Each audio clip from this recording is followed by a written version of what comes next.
DBC update নিউজে স্বাগতম। প্রথমেই জানিয়ে দেব সংবাদ শিরোনাম। গাজায় ১,০০০ সেনা পাঠাচ্ছে ইন্দোনেশিয়া। খামেনির সঙ্গে মুখোমুখি বৈঠকে বসতে চান ট্রাম্প, রুবিও। ফিলিস্তিনিদের ভিটেমাটি কেড়ে নেওয়ার নতুন শোক ইসরায়েলের। লেবানন সিরিয়া সীমান্তে ইসরায়েলি বিমান হামলা, নিহত সংখ্যা ৪। এতক্ষণ শুনছিলেন শিরোনাম, এবার বিস্তারিত। গাজায় ১,০০০ সেনা পাঠাচ্ছে ইন্দোনেশিয়া, শুনবেন বিস্তারিত। এপ্রিলের শুরুতে গাজায় একটি আন্তর্জাতিক শান্তিরক্ষা মিশনের অংশ হিসেবে ১,০০০ সেনা পাঠানোর প্রস্তুতি সম্পন্ন করেছে ইন্দোনেশিয়া। বিশ্বের বৃহত্তম মুসলিম প্রধান দেশটি গাজায় শান্তি প্রতিষ্ঠা এবং মানবিক সহায়তা কার্যক্রম ত্বরান্বিত করতে এই পদক্ষেপ নিয়েছে। প্রেসিডেন্ট প্রোভো সুবিয়ান্তোর সরকার জানিয়েছে, গাজার পরিস্থিতি স্থিতিশীল করতে এবং যুদ্ধবিধ্বস্ত এলাকায় ত্রাণ সরবরাহ নিশ্চিত করতে এই শান্তিরক্ষী বাহিনী গুরুত্বপূর্ণ ভূমিকা পালন করবে। ইতিমধ্যে দেশটির সামরিক বাহিনী প্রয়োজনীয় প্রশিক্ষণ শুরু করেছে এবং আন্তর্জাতিক মহলের সবুজ সংকেত পেলেই তারা মোতায়েনের জন্য প্রস্তুত। ইন্দোনেশিয়ার এই উদ্যোগটি মূলত মার্কিন প্রেসিডেন্ট ডোনাল্ড ট্রাম্পের প্রস্তাবিত বোর্ড অব পিস বা শান্তি পরিষদের পরিকল্পনার একটি অংশ। জাকার্তা জানিয়েছে, তারা গাজায় কেবল শান্তিরক্ষী হিসেবে কাজ করবে এবং ফিলিস্তিনিদের অধিকার রক্ষার আন্তর্জাতিক অঙ্গনে তাদের কণ্ঠস্বর আরও জোরালো করবে। তবে দেশটির পক্ষ থেকে স্পষ্ট করে বলা হয়েছে যে এই বাহিনীর কার্যক্রম পুরোপুরি মানবিক এবং শান্তি রক্ষা সংক্রান্ত হবে।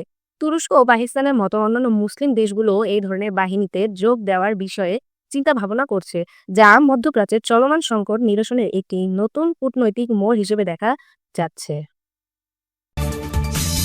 খামেনির সঙ্গে মুখোমুখি বৈঠকে বসতে চান ট্রাম্প, রুবিও। শুনবেন বিস্তারিত।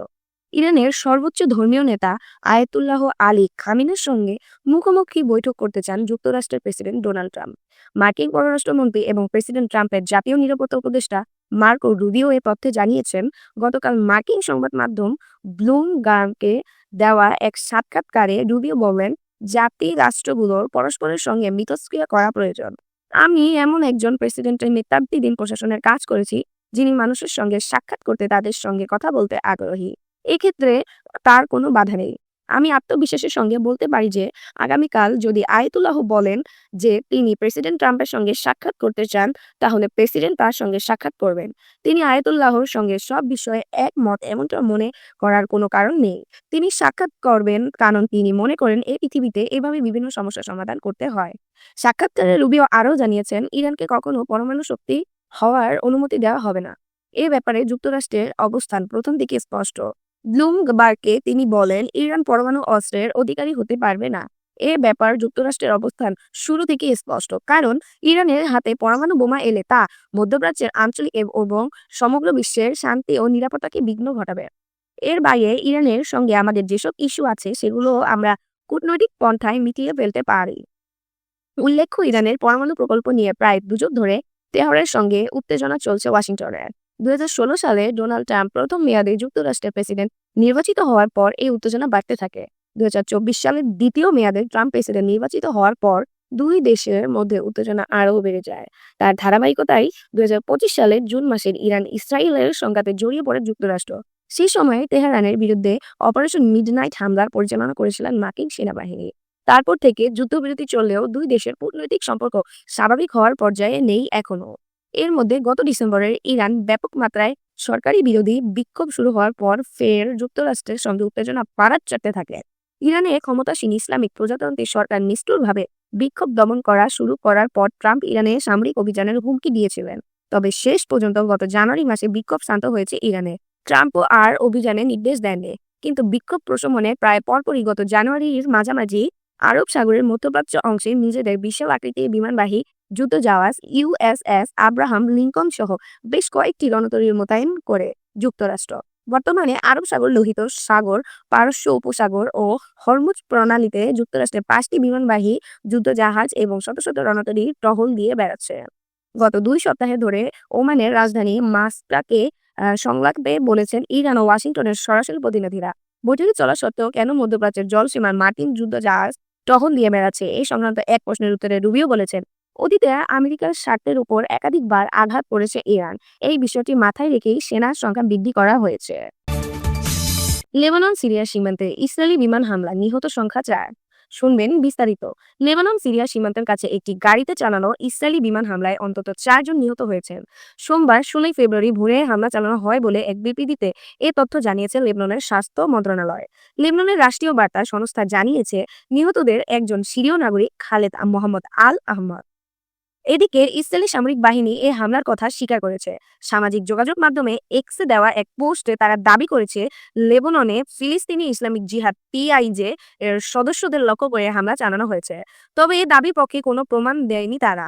ইসরায়েলি বাহিনী আরও জানায় লেবাননের মাজদাল আনজার এলাকায় এই হামলা চালানো হয়। এই বিষয়ে পিআইজের পক্ষ থেকে তাৎক্ষণিক কোনো মন্তব্য পাওয়া যায়নি।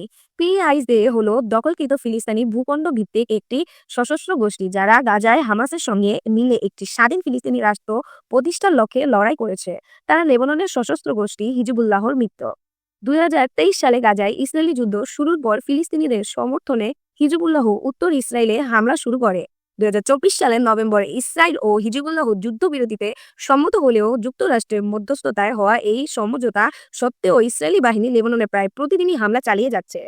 জাতিসংঘের তথ্য অনুযায়ী শত্রুরা বন্ধে সম্মত হওয়ার পর 1 বছর ইসরায়েলি বাহিনী 10,000-এর বেশি বিমান ও স্থল হামলা চালিয়েছে। জাতিসংঘের মানবাধিকার দপ্তর গত নভেম্বরে জানিয়েছে যুদ্ধবিরতির পর ইসরায়েলি হামলায় অন্তত 108 জন বেসামরিক নিহত হওয়ার তথ্য তারা যাচাই করেছে। নিহতদের মধ্যে অন্তত 21 জন নারী ও 16 জন শিশু রয়েছে। ফিলিস্তিনিদের ভিটেমাটি কেড়ে নেওয়ার নতুন ছক ইসরায়েলের। শুনবেন বিস্তারিত। 1966 সালের পর প্রথমবারের মতো অধিকৃত পশ্চিম তীরে ভূমি নিবন্ধনের প্রক্রিয়া পুনরায় শুরু করতে সিদ্ধান্ত নিয়েছেন ইসরায়েল। দেশটির কন্ট্রোলপন্থী অর্থমন্ত্রী বেজালেল স্মোট্রিচ, বিচারমন্ত্রী ইয়ালিভ লোয়েভিন এবং প্রতিরক্ষামন্ত্রী ইসরায়েল কাজের উত্থাপিত একটি প্রস্তাব রোববার 15 ফেব্রুয়ারি সরকারি অনুমোদন পাওয়ার পর এই পদক্ষেপ নেওয়া হয়েছে। ইসরায়েলি মানবাধিকার সংস্থাগুলোর মতে এই আইনি প্রক্রিয়া মূলত ফিলিস্তিনিদের তাদের পৈতৃক ভূমি থেকে উচ্ছেদ এবং পশ্চিম তীরকে আনুষ্ঠানিকভাবে ইসরায়েলের সঙ্গে সংযুক্ত করার একটি সুপরিকল্পিত কৌশল। 1984 সাল থেকে স্থগিত থাকা এই নিবন্ধন প্রক্রিয়া পুনরায় চালুর মাধ্যমে ফিলিস্তিনিদের মালিকানা প্রমাণের সুযোগ সীমিত করে তাদের জমি দখল করা অনেক সহজ হয়ে যাবে। ইসরায়েলি আবাসন অধিকার সংস্থা ডিমোকম এর মতে পশ্চিম তীরের 70% ভূমির কোনো আনুষ্ঠানিক নিবন্ধন নেই। ব্রিটিশ শাসনামল বা জর্ডান শাসনের সময় মাত্র 30% ভূমি নিবন্ধন সম্পন্ন হয়েছিল।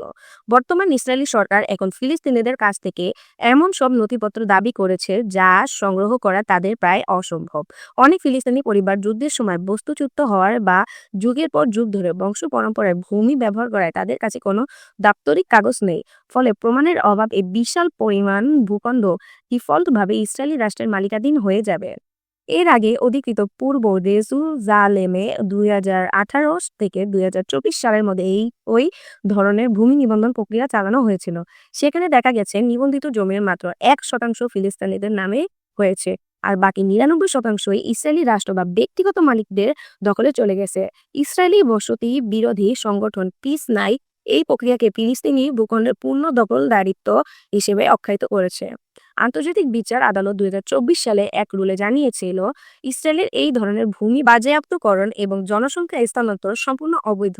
তা সত্ত্বেও বেইজিং ও ওয়াশিংটনের চাপে তোয়াক্কা না করে ইসরায়েল তাদের বসতি সম্প্রসারণের লক্ষ্যে পূরণের আইনি পথেই এগাচ্ছে।